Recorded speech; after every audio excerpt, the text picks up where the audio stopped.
morning mga palangga! So, pagpasensyahan nyo na ito yung mukha ko.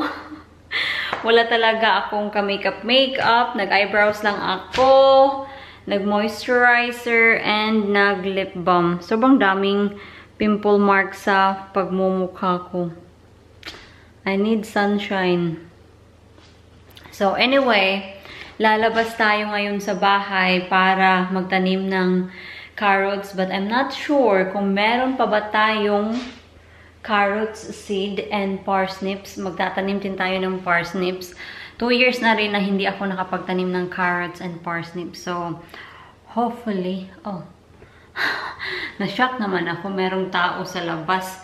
Merong tao sa labas kasi nag-check siya ng mga meter. Meron kasi kaming poste doon sa paddock namin. And I think hindi lang meter yung chine-check niya, yung overall standard ng poste ata, yung mga kung ano-ano yung mga chine-check niya para sa health and safety. So, umulan kasi kahapon, so naisipan ko na it's perfect na ngayon natin itanim yung ating carrots. If meron tayong seeds, wala, hindi wala. So, dito namin nilalagay yung mga seeds natin. Hahanapin ko lang. So, ito sila.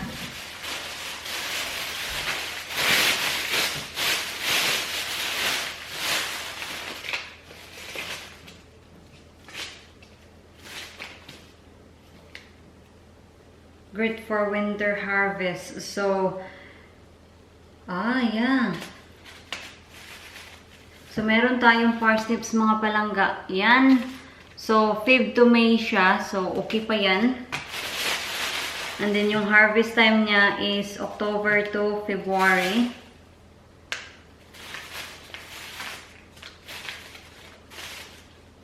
Meron din tayong lettuce dito. Meron tayong runner bean. Alam nyo, gusto ko sana magtanim ng string beans. Oh! Speaking of the devil, meron tayong green beans dito. Magtanim din tayo nito. Pero wala akong nakikitang carrots. Dali lang. Carrots, where are you?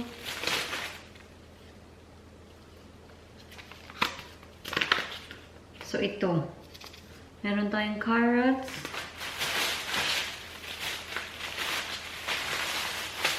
Wala ba tayong cabbage dito? Sabi ko sa inyo, yung itatanim lang natin, carrots and parsnips, and nandito tayo. Kung ano-ano na yung iniisip natin itanim. Nawala na yung plano natin. I hope lang talaga yung mga ito tumubo kasi they are old kasi. Hindi ko alam kung yung ibang mga seeds dito, gaano na sila katagal dito. Kasi nung dumating ako, yung mga ibang seeds dito, nandito na to. Hindi ko tinapon, which is my mistake. Kasi bumili din ako ng mga bagong seeds, pero na-mix up sila. So, hopefully lang may tumubo.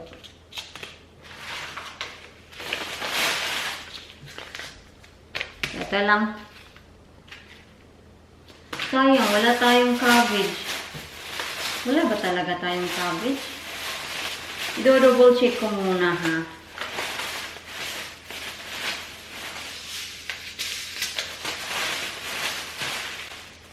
Wala, oy.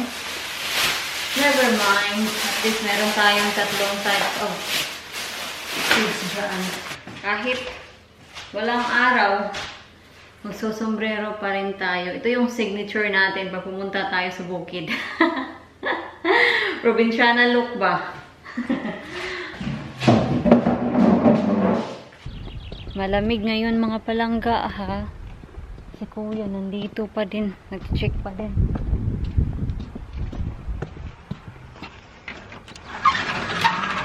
Update nga pala sa ating lake. Ito, lumalaki na yung ano niya. yung seeds. Iwan ko ba, kung... I thought they will just fall out. That's what I thought. I don't know. Tingnan nyo yung ating onion. Nag-iisa. And before tayo magtatanim, gusto ko lang mag-update sa ating raspberry. Yan. Obvious na obvious buhay siya kasi sobrang laki ng stem na niya.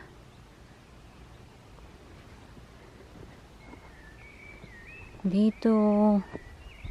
Itong apat na to, buhay sila. Ito rin buhay. I'm not sure if buhay tong iba. I'm not sure. But let's see na lang. Papasensya nyo na yung phone ko. Sobrang busy. So, sa carrots natin mga palangga, isang line lang yung gagawin natin. And isang line din sa parsnips. And isang line sa runner beans natin. Kasi last time na nagtanim ako ng carrots and parsnips, nasayang lang sila. Kasi sobrang dami yung tinanim ko and hindi namin nakain lahat. So, kailangan ko siyang i-fold out. Tinadtad ko sila dito. Vlinag ko yun. Hindi ko alam kung anong vlog yun. Basta vlinag ko yun. Dito. Tinadtad ko sila. Pinold out ko. So, nasayang lang sila kasi hindi namin nakain. Sayang. I'm not sure kung yung linya natin pag ganun tayo or pag ganun. Kasi kung pag ganun tayo, sobrang haba, no? Pag ganun na lang tayo. Yan. Okay, pag ganun tayo. Make your mind up. And tingnan nyo yung apple natin. It looks like we're having apple this year. Yung pagtatanim pala ng carrots and parsnip, yung lupa, kailangan nating bundukin. Ipapakita ko sa inyo kung ano yung ginagawa natin, ha? Nagayo kayo dyan para makita nyo ako. Nakikita nyo ba ako? Ang hirap mag-vlog. Tas, kailangan mong i-check kung okay ba. So, mag-gloves tayo.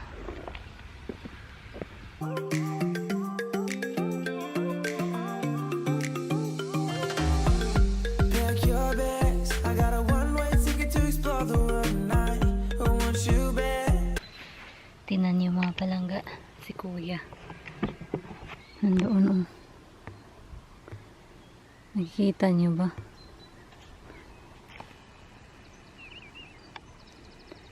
Yan. Nag-check siya ng kung ano-ano. So come with me. Don't look back. I wanna show you the wonders of the universe, girl. Take my hand and you. So ito na yung lupa mga palangga. Nabundok ko na sila. Sobrang bundo na niya. Kung sa Bisaya pa. Yan. Ito hindi siya masyadong bundok kasi yan yung green beans natin. Ito is carrots and ito is parsnips. Yan. Nakikita nyo ba? Yan. So magtanim na tayo ng carrots, parsnips, and green beans. I hope lang talaga merong tutubo. Fingers crossed tayo. Parsnips.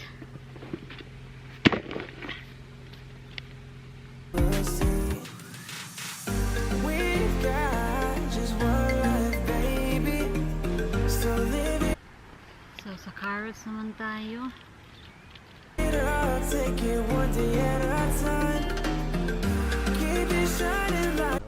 Kailangan nating magmadali mga palangga kasi kayo dito nakikita nyo talaga na bundok sila Kailangan natin magmadali kasi nagbi-blink na kayo. So mag-move on tayo sa ating green beans.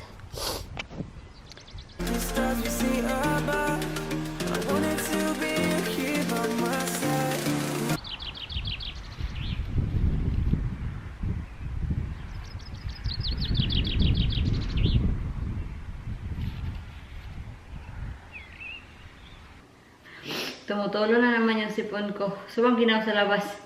Nanginginig yung kamay ko. Kung na-curious pala kayo kung ano yung seeds ng parsnips, ito yung seeds ng parsnip. Ipapakita ko sa inyo.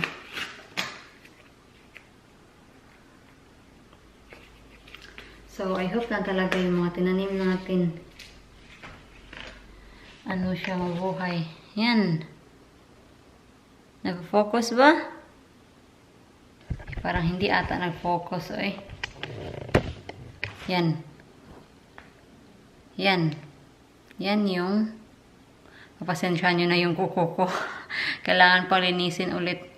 So, yan yung seeds ng parsnips. Yung parsnips, para lang siyang carrots, diba? Para siyang carrots in a way. Pero, nalobat kanina mga palangga. So, yung carrots, no. Yung parsnips, I find it more sweeter than carrots. So, I like roast parsnips. Kaya, ayun, nagtanim tayo. Para sa roast dinner. So, meron akong kape. And, a piece of cake. Yan, yung binake ko kahapon. Tumigas na siya. Medyo tumigas na talaga siya. Kasi hindi kasi nakikinig si Mr. Sabi ko, ilagay natin doon sa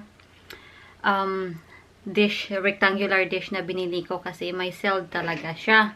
Nilagay niya sa ice cream box. At yun. Wala effect. Walang effect. Matigas pa din. Trinay ko naman siya ilagay sa rectangular dish natin. Yung thickness niya. Hindi. So, wala pa rin. Hindi magkasya. Kahit matigas, masarap pa naman din. So, ngayon naman, we'll prepare our meat. Kasi magbi-meat and potato pie tayo later on. And kailangan natin yung meat natin maging sobrang tender. So, itong steak na to, March pa namin to nabili. 22nd of March. So, hindi karamihan yung meat natin. So, yung dish na gagamitin natin, maliit lang na dish.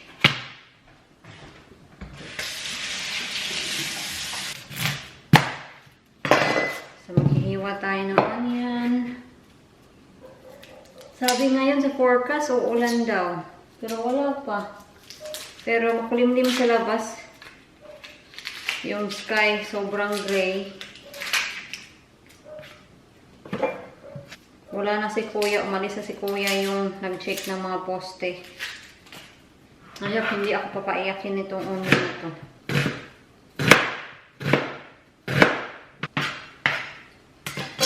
Kailangan din natin ng oil. Check natin yung ating oil kung mainit na ba. I think mainit-init na siya.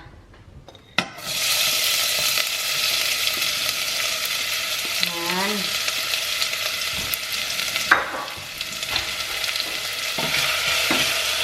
Ang bango talaga. Ilalagay ko na yung meat.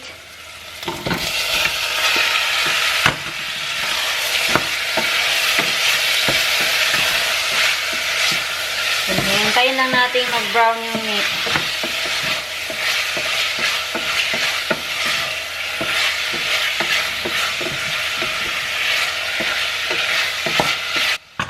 Brown na siya, so lalagyan ko siya ng tubig. Ito. Ayan. Maglalagay din ako ng isang beef cubes. Then we'll simmer it for a few hours para ma-make sure natin yung meat sobrang tender pag inilagay natin sa pie. Sabi ni Mr. wala na daw kaming bread. Anong wala? Meron pa. Pero crust na lang yung natitira. Sinabihan ko siya na gagawa ako ng bread. Yung face ni Mr. yung reaction niya, parang sabihin niya sa akin na, you can't do that. You don't know how to make bread. Hindi niya sinabi sa akin. He just literally just shake his head and that's it. Walk out. Gusto niya ng bread. Ano? Gagawa tayo? Kaya-kaya? Never pa ako nakagawa ng bread.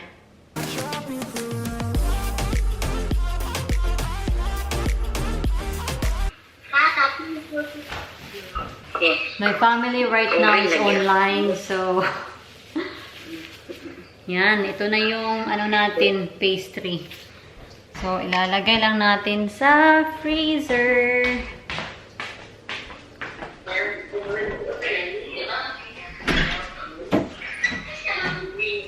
Hello, mister. Say bye-bye, Amping. Bye, I love you. Mwah, mwah, bye. Naunsa naman na mong nawong. Say bye. Bye, bye, bye. Bye, I love you. Sorry, hindi ko na kayo na-update. So, yung ginagawa ko mga palangga is yung meat natin, nilagyan ko na siya ng potato and then natikman ko na din siya, which is happy na ako sa lasa, and in-explain ko sa family ko kung ano yung niluluto ko. Sabi ko, yung niluluto ko is meat and potato pie. So, yung sister ko, I got the impression na pag sinasabi mo kasing pie, sasabihin mo, hala, pie, dessert ba yan? So, sabi ko sa kanya na ulam siya, hindi siya dessert. So, sinabihan ko sila, di bali, pag nakauwi talaga ako dyan sa Pilipinas next year, hopefully, wala pa naman talaga kaming plan at the moment kasi we don't know pa. So, sabi ko, huwag kayong mag-alala, lulutuan ko talaga kayo sa mga niluluto ko dito sa UK para naman matry nyo and let's see kung ano yung expression nyo or reaction nyo sa mga UK food, and then dapat nyo din akong lutuan kasi sabi ko sa kanila na after na mawala na yung lockdown, maghanap kayo ng oven, then we'll try kung ano ba ma-afford ba natin. So, sobrang excited nila. Can you see me now? I'm still against the light. So, ngayon naman, magdadagdag ako ng oregano and bay leaves sa ating meat. No, not bay leaves.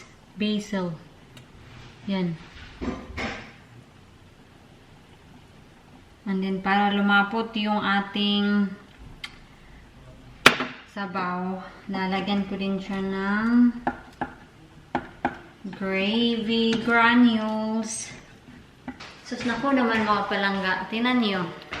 So, si Postman, kaka-deliver lang niya ng isang maliit na envelope. At ito yung laman sa envelope. Medyo na-disappoint ako kasi hindi ko alam kung ano to. Kasi wala talagang nakapangalan. Kahit maliit lang na pangalan or instruction, wala talaga. Ito lang. Yan. Hindi ko alam kung ano to kasi nag-order ako ng mga seeds online sa Amazon. So, nag-order ako ng ampalaya, which I know, hindi to ampalaya kasi yung ampalaya seeds iba, diba? Nag-order ako ng sayote.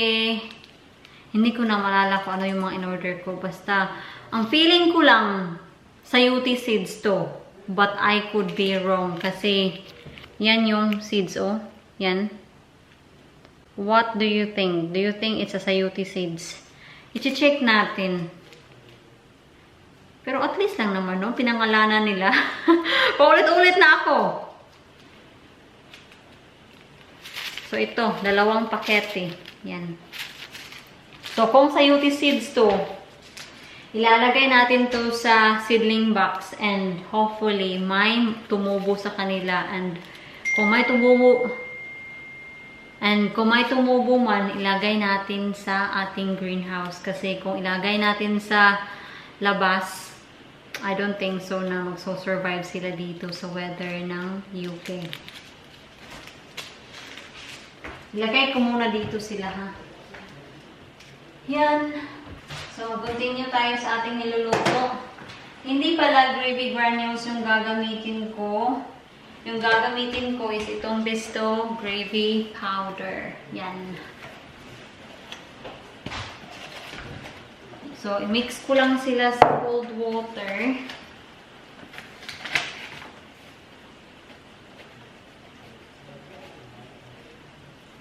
Depende na yun sa'yo kung gusto mong gumamit ng granules or powder, or kung gusto mong gumamit ng corn flour, pwede na yun.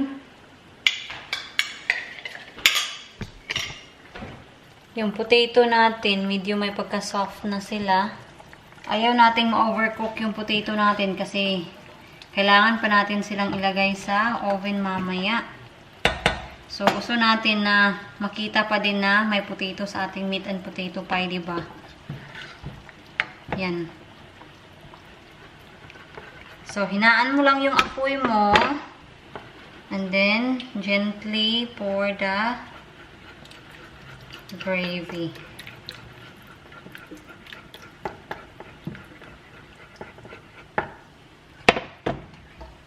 Oh my gosh. Tingnan niyo. Right, titikman natin. Paano yung lasa?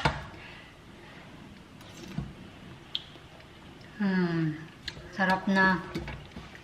So, takpan natin. Yung heat pala is sobrang low na niya. Yan, oh. Yan. So, we just leave it for another 15 minutes. But of course, we need to keep on shaking kasi baka mag-dried up siya. Pero, by looking at it, 15 minutes is, I don't think so na mag-dried up siya. But to make sure, i-check nyo lang. Hindi din kasi ako expert kaya keep on shaking para naman you are on the safe side, diba? Nasabi ko ba sa inyo, mga palangga, na umuulan na? Yan, mahina lang. Pero at least yung mga tinanim nating seeds. So, hopefully, magustuhan nila yung ulan kasi gentle lang yung pagka-pour ng rain ba. Hindi talaga yung sobrang lakas ng ulan. Hello! Hello! You flying again? Not yet. Yung dish pala na gagamitin natin is ito. Kasi hindi naman to karamihan. Yan. Ang bango na kamoy.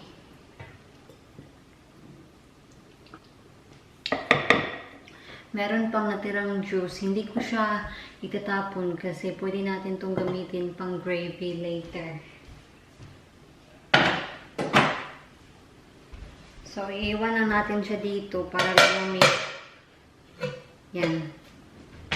Turn on na natin yung ating oven. Kasi tea time na dito, 4 o'clock. Kailangan natin ng ham. Hindi natin kailangan. Nilagay ko lang siya dito kasi lulutuin natin kasi yun na nga, wala na tayong ham. So, i-prepare ko lang yung mga veggies. So, cauliflower and carrots. Medyo wrinkly na tong carrots na to, pero okay pa din yan. I've been asking John to give you an update about his Range Rover, but he said it's not ready. So, I don't know what he's doing in there. Alam niyo ba, nakapagtanim na ako ng cauliflower dito sa garden natin, pero hindi ko ata na vlog. And I think umalis kami, nag-holiday kami somewhere, hindi ko na malala. But nung harvest time niya, hindi namin sila na-harvest. Pagdating namin dito sa bahay, wala na. Mayroon na sila mga insect na kumakain sa kanila. Sayang kasi sobrang lalaki pa naman nila. Trinay kong i-rescue pero wala. Ewan ko ba kung bakit ako hindi nag-vlog? Na-vlog ko ba or hindi? I think hindi ko siya na-vlog.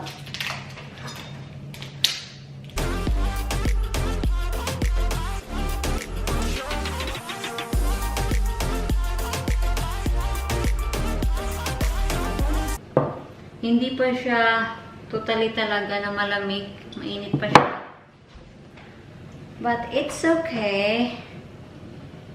Hindi pa siya fit. Bubutasan lang natin. Yan. Do you want me to put an egg wash on it or no? You don't. Nah, leave it as it is. Just put a bit of milk on it. Nah, leave it as it is. I don't mind. You don't want No. you put So, ito na yung... You put the ham in, darling. Yes, I did. So, ito na yung before ng ating meat and potato pie. Yan. Oh, lala. No, it's not ready yet. Ito siya mga palangga, oh. Yan.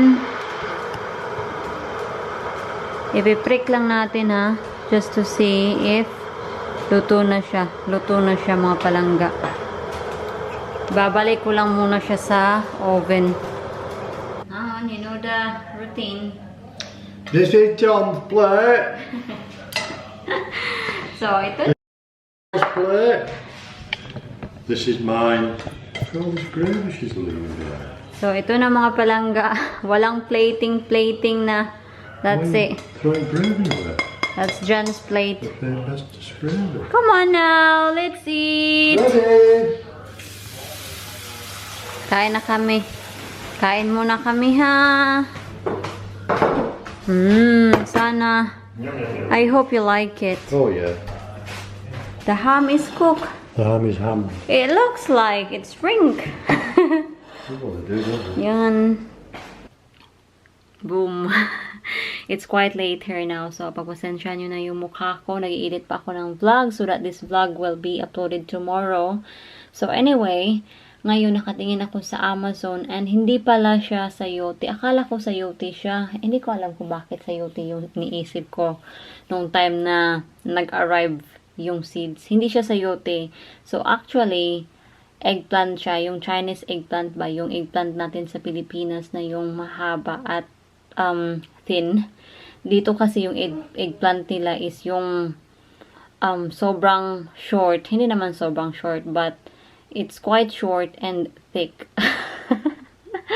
Basta, iba yung eggplant nila dito at namimiss ko na yung eggplant sa atin. So, bumili ako ng seeds. So, itanim natin tomorrow. So, it's another journey kung magkaka-eggplant ba tayo this year. So, anyway, mga palangga, ito na rin yung vlog natin for today. I'll see you in my next vlog. Mag-ingat po tayong lahat.